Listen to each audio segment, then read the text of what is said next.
Picture yourself on the front line of a battle raging overseas. You hear the whizzing of bullets as they fly by your ears, and you see the mortified bodies of those that have fallen before you. Then, suddenly you feel a sharp pain emanating from your chest.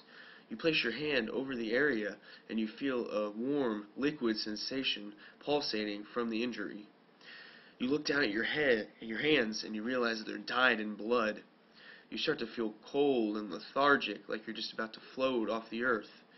And you realize that you don't have much longer until you succumb to your wounds. That was the last thought until you passed out.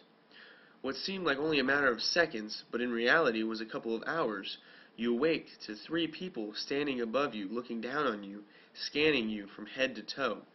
One of these persons introduces himself as an RT. You think to yourself, what is an RT? Hello, my name is Phillip O'Dell, and today I'm going to explain to you what an RT is and how this relates to my job as a cardiopulmonary technician in the United States Air Force. First, I'm going to begin explaining to you what the day-to-day job of a cardiopulmonary technician is in the Air Force.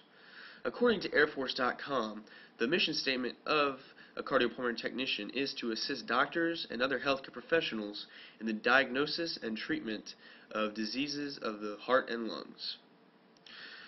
The duties of a cardiopulmonary technician are divided up into 3 categories: cardiology, pulmonary, and respiratory therapy.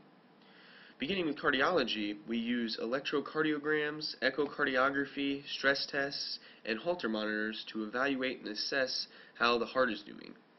Then in pulmonary, we use PFTs, pulmonary function tests, to get a good look at the lungs and how they're functioning. Then in respiratory therapy, we are making sure patients are adequately oxygenated, using ventilators, and making sure that they have a good airway accessible. Now that I've just explained how the day-to-day duties of a cardiopulmonary technician are, I'm going to explain to you how they are in a deployed setting.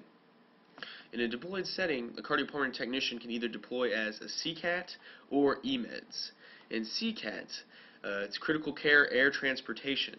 We actually fly in C-130s, and we go to the areas of combat to transport the critically injured, and we transport them to Landstuhl Air Force Base, Andrews Air Force Base, or Lackland Air Force Base.